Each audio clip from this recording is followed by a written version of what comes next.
사람의 몸은 병들지 않게 만들어져 있다. 건강과 행복한 것이 기본값이다 라고 저는 늘 말씀을 드립니다. 우리 몸은요, 어마어마한 생명 시스템을 가지고 있어서 원래 쉽게 병들지 않습니다. 대신 내 몸을 잘 사용하지 못하면 여러 다양한 신호를 보내주죠. 핸드폰 같은 경우에도 뜨거운 여름철에 열을 계속 받으면 핸드폰이 잠시 멈추잖아요. 사용을 하지 못하게 하고 열을 식힌 다음에 또 핸드폰을 사용할 수 있도록 자연적으로 시스템이 내장되어 있습니다. 사람의 몸도 지금 좀 관리를 해, 이건 좀 조심해야 돼 라는 신호를 보내주는데요. 예를 들면 우리 어린이들부터 많이 경험하는 그런 신호들이 있죠. 바로 열이 나는 증상입니다. 열이 막 39도까지 오르면 우리 엄마들이 너무 놀라가지고 얼른 병원에 달려가셔서 열을 내리기 위해서 해열제를 먹이고 하시잖아요. 자, 그런데 왜 열이 날까요? 우리 몸이 이상해서 햇빛에 오래 있어서 열이 받는 경우보다는 세균이나 바이러스에 감염이 돼서 열이 생기는 경우들이 있습니다. 사람의 몸은 외부 물질이 들어왔을 때 이것을 이겨내려고 하는 자동적인 시스템이 있어요. 그게 바로 면역 반응이라고 합니다. 면할면 전염병역이라는 한자를 써서 병을 이겨내는 힘을 갖고 있는 거예요.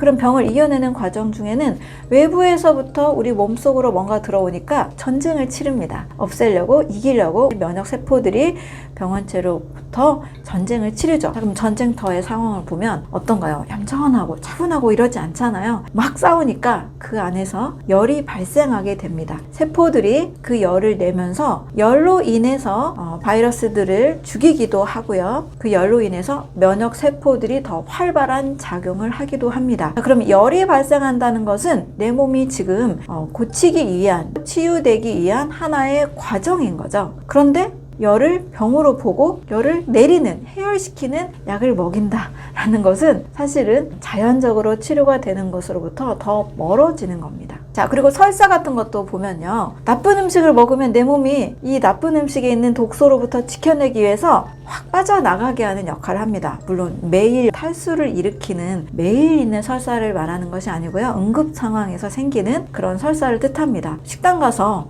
음식을 먹었는데 상한 음식을 먹은 거예요. 그럴 경우에 내 몸이 이걸 내보내야 되니까 설사라는 반응을 통해서 한 번에 오염된 여러 세균들을 내보내게 됩니다. 그런데 설사가 났을 때 내보내는 게 맞는데 인위적으로 지사제를 먹어서 인위적으로 설사를 막는다. 그러면 내 몸에 있는 독소들이 계속 빠져나가지 않고 몸에 쌓이게 되는 거죠. 자, 이런 설사도 마찬가지고요. 우리 고혈압도 병으로 생각하고 약을 드시는 분도 많이 계시죠. 고혈압도 엄밀히 보면 혈압이 왜 높아질까를 한번 생각을 해봐야 됩니다. 혈압이 어떤 경우에 높아지냐면, 나이가 들어서 혈관이 좁아져서 자연히 혈압이 높아진다. 이것도 자연스러운 현상이 될 수 있는데, 당뇨로 인해서 혈액의 당 수치가 너무 높고 끈적끈적한 당이 너무 많거나 지방이 너무 많을 때 이 혈액이 지나가는 힘이 세지 않으면 말초까지 가지 못하게 되다 보니까 심장에서 펌프질을 세게 할 수밖에 없는 거예요. 그러면 심장의 입장에서, 우리 몸 전체 입장에서는 산소를, 적혈구를 통해서 산소 영양소를 말초까지 운반해 주기 위한 생명작용이라고 할 수 있는 거죠. 그래서 고혈압은 병이 아니라 하나의 증상이다 라고 보는 것이 좀 더 정확할 수가 있습니다. 이런 식으로 우리가 어떤 병이기 이전에 우리 몸이 건강을 회복하는 과정에서 일어나는 증상인 경우가 상당히 많은 거예요. 그런데 많은 이제 약들이 증상 완화에 초점을 맞춰주다 보니까 증상은 사라지지만 근본적으로 원인이 해결되지 않는 경우들이 많이 있습니다. 특히 제가 감기약을 많이 말씀을 드리는데요. 감기는 절대 백신을 만들지 않습니다. 감기 백신 맞아보신 분 아무도 안 계시죠? 감기는 정확하게 규명된 하나의 바이러스가 원인이 아니기 때문입니다. 정확하게 어떤 바이러스가 규명이 되면 그때부터 백신이 만들어지기 시작하죠.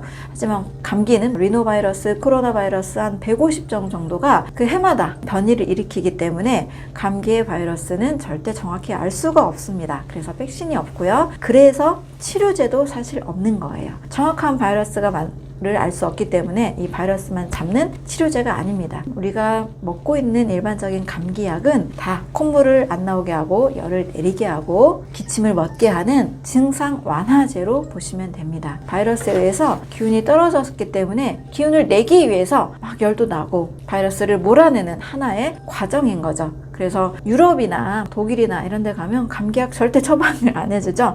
허브티 정도, 또 과일 정도 먹고 잘 쉬는 이런 과정만이 우리 몸이 스스로 면역력을 얻어서 바이러스를 이겨낼 수 있습니다. 이런 식으로 우리 몸은 어떠한 신호들을 자꾸 보내주는데요. 이렇게 신호가 왔을 때 내 몸을 관리하라 라는 사인으로 받아들이신다면 절대 큰 병이 되지 않습니다. 암세포도 10년에서 20년이 걸린다고 하잖아요.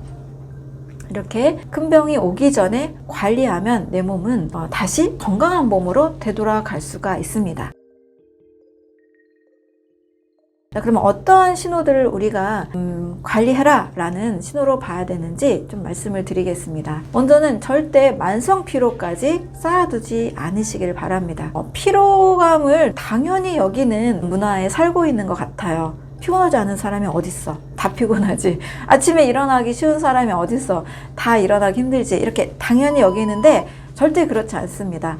잠깐 느끼는 피로감은 물론 누구나 있을 수 있죠. 일을 하다가 잠시 과로할 수도 있고요. 또 지나치게 집중한 어떤 일시적인 프로젝트나 그런 사건들이 우리가 삶을 살다 보면 당연히 일어납니다. 그런데 만성 피로, 늘 피곤에 쩔어 있는 상태, 이것은 절대 우리가 가만히 두어서는 안 됩니다. 이 만성 피로가 큰 병으로 발전할 수 있는 다양한 시작점이 될 수가 있습니다. 잠깐 피곤한 거 아닌 그런 늘 피곤한 상태는요, 전반적인 신진대사를 원활하게 만들어주는 것이 필요합니다. 간 기능이 문제가 될 수도 있고요. 장 기능이 문제가 될 수도 있고요. 또 평소 너무나 지나친 스트레스를 많이 받고 너무나 에너지를 과하게 써서 부신피로 증후군이라는 부신이 필요한 증상이 될 수도 있습니다. 그래서 만성피로, 우리 몸이 보내주는 사인으로 이해하시고 반드시 관리를 하셔야 되겠습니다. 그리고 요즘 MZ들도 관리한다라는 혈당 관리, 당뇨 전 단계 많으실 수 있죠. 한 끼만 안 먹어도 너무 공복감이 심하다, 배고프다, 당뇨 전 단계가 될 수 있습니다. 또는 밥을 먹었는데도 뒤돌아서면 또 배고프다, 또 나는 당 떨어져서 어지러움증이 있어서 사탕이나 초콜릿을 가지고 다닌다. 이것도 우리 몸의 건강 습관이 아닙니다. 당연히 단 거 먹어야지 하고, 또 당뇨 전 단계에 있는 분들이 대안으로 사탕이나 초콜릿을 드시는데 다 정제당이잖아요. 혈당 스파이크가 빨리 올라가기 때문에 또 훅 떨어지는 저혈당이 계속 반복이 됩니다. 심한 고혈당과 심한 저혈당, 혈당 스파이크가 심하게 왔다 갔다 하는 것은 절대 호전되지 못하고 더 악화가 되는 방법이기 때문에 절대 추천하지 않습니다. 혈당 관리를 할 때도 자연의 음식으로 하시는 것을 추천을 드립니다. 그리고 소화불량도 좀 굉장히 가볍게 많이 생각하시는 것 같아요. 저는 소화불량은 독이다 라고 항상 강조를 드립니다. 내 몸에서 소화불량이 됐다는 것은 음식물이 변질되고 있다는 뜻이에요. 거실에 또는 주방 식탁에 불고기를 해놓고 일주일, 2주일 계속 놔두면 어떻게 됐나요? 단백질이 부패가 되고 썩은 냄새가 나고 온 집안에 악취가 풍기잖아요. 이와 같은 일이 내 몸속에서 일어나고 있는 것이 바로 소화불량입니다. 소화불량 상태가 되면 백을 낼 수 있는 에너지가 되는 음식을 먹었음에도 불구하고 내 몸이 만들어내는 에너지는 10, 20, 30 정도밖에 굉장히 적을 수가 있습니다.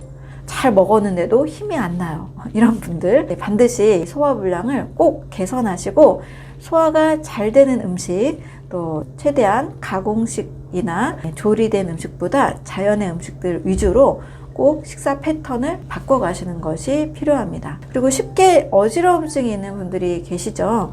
어지러움증도 여러 가지 원인이 있을 수 있는데요. 이렇게 내 몸이 보내주는 사인들을 너무 쉽게 간과하지 마시고 건강 관리하라는 신호구나 라고 여기신다면 심각한 질병까지는 가지 않을 수 있습니다. 이런 신호들이 왔을 때 적절한 방법들로 건강을 꼭 개선하시기 바랍니다.